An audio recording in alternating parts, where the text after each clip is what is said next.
Ativa FM de Piracicaba. Programa Almanac 105, com a apresentação de Luiz Fernando Dutra. E ao som de Doce de Coco com o Ioiomá, nesse disco maravilhoso que chama Obrigado Brasil, estamos de volta aqui no nosso bate-papo com Hélio Rintz. Você já está comendo doce de coco de novo ou não? Ou ainda está restringindo os doces? Eu não sou muito de doce, não, viu? Não? Não, eu gosto de doce de abóbora e paçoca. E só? É. Quer mais? Não precisa mais? Mas doce de abóbora com coco, né? Ou não? Doce de abóbora. Ponto final. Eu gosto do doce de abóbora da Gabi. Nossa, que... Pegou a dica, Gabi? Gabi, já vai ter que preparar aí. Sai que dá tempo de preparar ainda, hoje à tarde.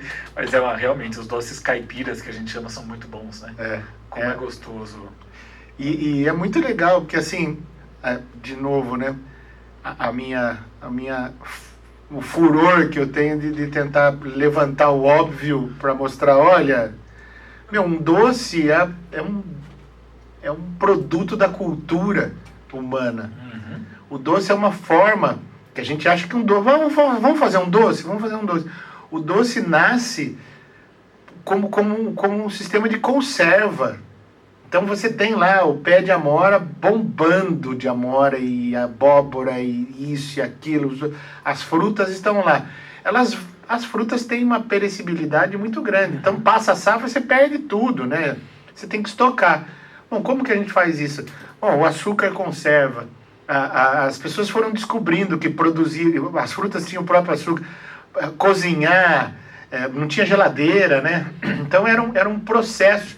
Quando você come um doce de abóbora, você não está comendo doce de abóbora, você está comendo cultura, você está comendo a própria humanidade, o conhecimento humano. É muito legal. E isso, só dando esse pitaco já, né? Até vou ligar para a Gabi também para ver se ela pode vir, que a Mariana Marona vem.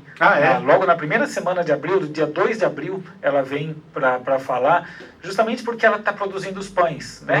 Inclusive maravilhosos, né? E eu estava falando para ela, eu consumo esse pão dela, a necessidade da gente voltar a essa coisa caseira, porque o industrial... Gente, porque tal padaria é a melhor, tal. Eu confesso que para mim não existe mais padaria melhor, é uma decepção atrás da outra. Porque quando você come, você está comendo nada. Né? É uma coisa totalmente sem sabor. E aí, se você ficar na porta de um estabelecimento, você vai ver que as coisas chegam congeladas, dentro de saquinhos plásticos, quer dizer, a história está deixando... E é o que você falou, a gastronomia, quando você vai no encontro dos sabores e saberes... Ali você está vendo história, você está vendo geografia, você está vendo arte, você está vendo filosofia, você está vendo tudo, né? Tudo está ali dentro. No pão está a história da humanidade. Exato. Nas bebidas alcoólicas está a história da humanidade. No sal está a história da humanidade. Não é à toa que quem segue a religião cristã, né? Os que seguem, porque na humanidade tem outras religiões... E a religião cristã é mais uma delas, embora tenha assim essa centralidade aparente, mas se você for ver números, os cristãos frente ao número de seres humanos e frente à diversidade de religiões, etc. Mas nessa mitologia toda, nessa narrativa, Jesus escolhe o pão para fazer a simbologia do corpo. E ele parte o pão, e ele usa uma figura de linguagem, uma metáfora. Ele não faz uma comparação. Esse pão é como se fosse o meu corpo. Ele fala, isto é o meu corpo. Ele afirma, né? Ele afirma metaforicamente. Isso é o meu sangue, no vinho, né? Fazendo a partir da comparação de cor, etc. Então, culturalmente falando, sem abordar o aspecto religioso, as religiões... As culturas, os povos, todos têm seu pão, todos produzem e simbolizam, através da comida, as suas relações. É mágico, né? Um negócio incrível. Então vou entrar em contato com a Gabi. Você também já está feito o convite aí, dia 2 de abril. E um beijão para a Mari. É muito legal conversar com ela. Posso voltar no Drauzio? Drauzio, sim, vamos lá.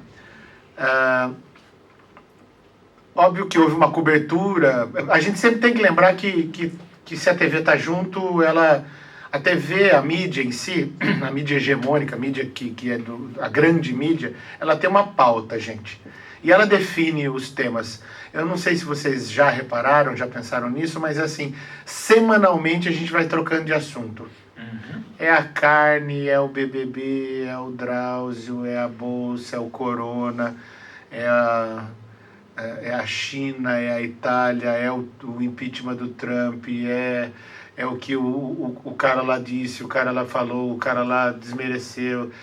Então, é assim, a mídia vai escolhendo uma pauta de acordo com seus interesses. E esse é o chão, o fundo. Aí ela coloca na circulação essa temática. Por que não estamos mais discutindo machismo no BBB? Por que não estamos quase discutindo dengue e estamos discutindo corona? Então, assim, por que a gente escolhe... Não é a gente que escolhe os assuntos, esses assuntos são veiculados massivamente. Eles são plantados para dar o chão daquela semana. Porque pode reparar, é por semana. Não, é uma liquidez incrível, né? E aí o Drauzio, ele vai fazer esse trabalho, e ele, pelo que eu entendi, ele é surpreendido com essa situação. Porque eu falo pelo que eu entendi, porque assim, eu vi como todo mundo viu o vídeo. Então não sei o que é o bastidor. Você já viu aquela série do não é Netflix, mas é de algum canal aberto, Pelados e Largados, Pelados e alguma coisa. É um programa que eles põem duas pessoas peladas no meio do mato para andar lá. Largados e Pelados. Largados e Pelados. Pô, largado, pelado e com um cameraman me filmando, e com uma equipe atrás, então, quer dizer assim, tem um controle, né? Eu aprendi que da mídia a gente tem que sempre lembrar que tem um bastidor. E aí, na conversa com a trans, que é detenta, é mulher trans, ela carrega em si todos os estigmas sociais que são estruturantes da hierarquia da nossa sociedade. Ela está lá embaixo. Então ela quase não é um ser humano, segundo essa quantidade de hierarquias opressivas que está nela. 8 anos sem receber visita. O que demonstra que ela não existe. O que demonstra a inexistência e o sadismo de manter uma pessoa viva e inexistente. Né, do Estado não olhar para essa situação. Aí ele vai e joga a luz. Eu vi um post que era assim, tem mais gente querendo um abraço, doutor Drauzio. E aí tem uma pessoa abrindo e a fila faz o mapa do Brasil. Ela é uma situação gritante agora, porque ela não gritava, ela era muda. Ela está aparecendo agora. Ela é um dos exemplos da invisibilidade, que estão relegadas. Por isso que eu comecei falando das pessoas de bem. Ela não é uma pessoa de bem, então ela pode apodrecer lá. Isso é desumano. Os direitos humanos são para os seres humanos, não são para os humanos direitos. É impossível a gente pensar desse jeito, e eu vou tentar explicar um detalhe que talvez a pessoa que defende os humanos direitos não tenha refletido ainda. Quem é que define humano direito? E quando é que, por exemplo, essa definição de humano direito te excluir? Você vai apodrecer na cadeia, seja qual for o seu delito. O delito dela é existir, nesse caso. O delito dela é ser trans, o delito dela é ter sei lá, praticado um furto, etc. E a gente vê homens brancos com ensino superior, deputados, senadores, etc., que eu estava fazendo um estudo aí desse perfil dessas instituições, cometendo crimes hediondos, assim, e tudo bem, né? Então o abraço dele foi um momento em que ela foi, pelo menos naquele momento, reumanizada. Foi trazida de volta para uma condição humana. E aí começou a possibilidade de mandar cartas para essa pessoa, tem aí circulando um endereço, etc. Mas e veja, agora a gente volta à questão da pauta da mídia. Se isso sair da pauta da mídia na semana que vem, morreu. Acabou. Ela volta. E ela volta para a invisibilidade. E ela volta. E talvez o carcereiro fale, acabou seus 15 minutos de fama. Né? Então, o que pode ser feito para se construir uma estrutura social que considere o ser humano? Que considere a pessoa humana. a pessoa humana cometeu um crime, né? Por exemplo, um feminicídio. O agressor, ele tem que ser preso. Mas ele continua sendo humano, mesmo sendo preso. E ele tem que ter, dentro da condição da punição do crime que ele cometeu, que ele tem que ser punido, ele tem que ser trabalhado nessa questão, mas dentro do campo da humanidade. É polêmico, né? É um assunto que exige um aprofundamento muito grande, e a gente sair da ideia formada, como a gente já falou, né, da opinião formada que a gente leu no Facebook ou que leu no site X ou no site Y, e a gente, como fala, se apoderou dessa opinião, né, porque realmente é uma realidade triste. Ela, como você bem disse, né, ela foi exibida, né, por estar no sistema.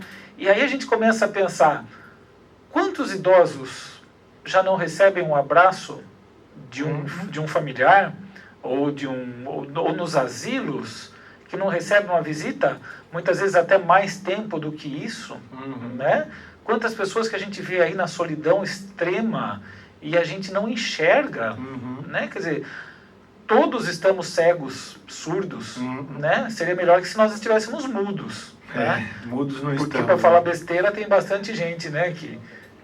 Mas eu li um livro do Gilberto Dimenstein, do Homem das Bolinhas de Gude, né? Onde ele fala, não sei se você chegou a ler esse livro, eu estava em Iguape tocando com a orquestra, eu entrei num sebo, eu falei, puxa, eu quero um livro para levar na viagem, né? Que eu não tinha levado nada, e vi esse livro. E ele fala justamente, ele pega alguns exemplos de pessoas na invisibilidade social, né? E nossa, é chocante quando a gente começa a ler a realidade dessas pessoas, a história delas, né? Falo muito isso desde que eu fui tocar no centro de ressocialização aqui para as detentas lá, até mandar um beijão para a doutora Celeste, que é a diretora. Estarei lá novamente daqui a alguns dias, que foi muito emocionante estar lá e tocando para aquelas mulheres que estão no trabalho de ressocialização. Quer dizer, foi uma experiência incrível, né? E o quanto a gente precisa realmente olhar e procurar entender as realidades. Quer dizer, ninguém está ali porque quis. Eu quis, então eu estou aqui porque eu quis fazer isso. Será que quis mesmo? Ou foi essa realidade dura e essa miopia nossa que levou ela até ali? Né? É complexo, e assim, a gente volta, começando a recapitular tudo que a gente falou. A invisibilidade, ela é facilitada pelo que a gente começou falando, pelo hiperestímulo. Se eu hiperestimulo com notícias fakes ou não, com banalidades, a gente é o país rei do meme, né? A gente faz piadinha de tudo, publica coisas e assim enche timelines e enche a nossa vida de informação que nos retira do presente, contribui para o processo de invisibilização dos temas que são socialmente relevantes, mas que, se são invisíveis, não existem. Meu primeiro estudo sobre invisibilidade foi numa revista de turismo. Eu analisei as publicidades de revistas de turismo. Em 1 ano e meio, 97,25% das imagens de publicidades que aparecem pessoas, essas pessoas são brancas, magras, heterossexuais, famílias, grupos de amigos, crianças. Grita um padrão. Eu demorei 1 ano e meio para poder ver a invisibilidade. Chegou uma determinada hora em que eu lendo, de novo, né, então a conjugação com a leitura, eu lendo um livro, o cara falou assim, na Inglaterra os negros britânicos não aparecem nas publicidades do turismo, na década de 80. E aí eu consegui, na lida desse parágrafo, eu tinha estudado as 18 revistas que eu analisei, extensivamente, não via nada de interessante. E eu não via. Quando eu li essa frase, eu falei assim, o segredo está no que eu não vi. E aí eu montei um aparato para contar o número de imagens, e 97,25, como eu falei, são imagens de pessoas brancas. Ou seja, havia uma construção da branquitude relacionada ao turista, ao bem-sucedido, ao que merece viajar. Inverti a pesquisa e fui para as reportagens. e li todas as reportagens, vi todas as imagens das reportagens. As pessoas de pele não branca surgem como atrativos turísticos. Povos exóticos, povos atrasados, especialmente se a gente está falando de turismo no continente africano. É o empregado da cozinha, é o garçom, é o guia de turismo da África, é não sei o que, né? É a tribo que eu vou visitar, e que mostra no turismo uma releitura do colonialismo. É o branco indo de novo com aquele discurso de a minha ida lá, que é o meu deleite, leva emprego, leva subemprego, leva dólares. De cada 10 dólares que entram na África, 9 saem, voltam para a Europa, para as grandes empresas. Então, foi ali que veio pela primeira vez a ideia de invisibilidade.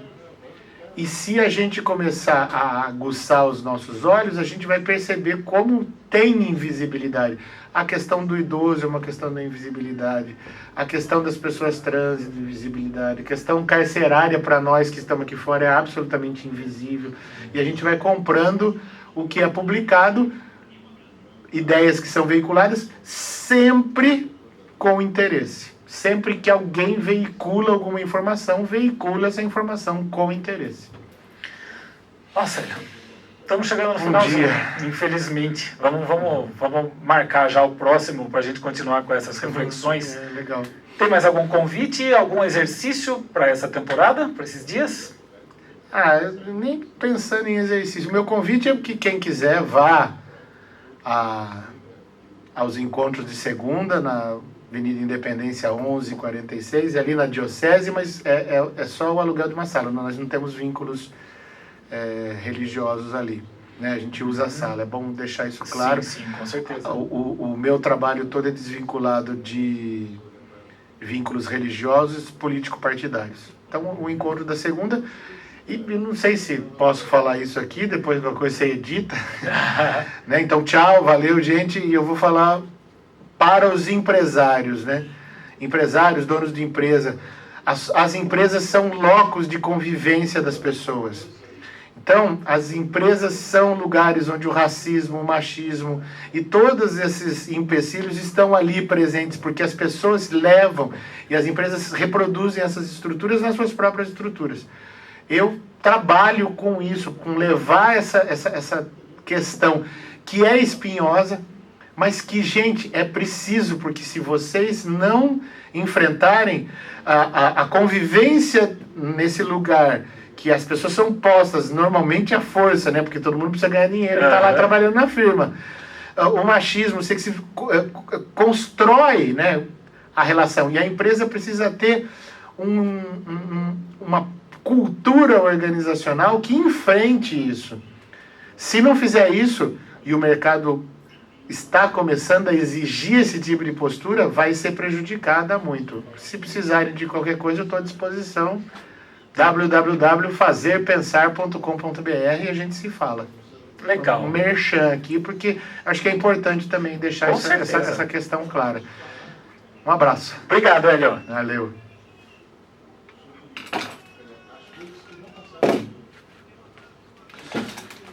Estouramos? Não, deu certinho.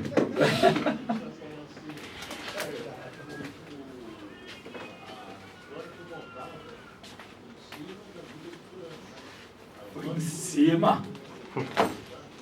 Muito bom, muito bom. Eu vou confirmar com a Mariana hoje, mas seria legal a gente fazer... Você vai estar por aqui dia 2 de abril? É uma quinta? É uma quinta.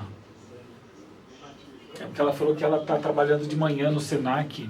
Até dia 1º de abril ela vai estar trabalhando de manhã, Mas você quer que eu venha junto com a Mari, é isso? Vamos falar de comida, dessa coisa da importância da gente olhar a gastronomia. Eu tô dando uma mudada, sabe?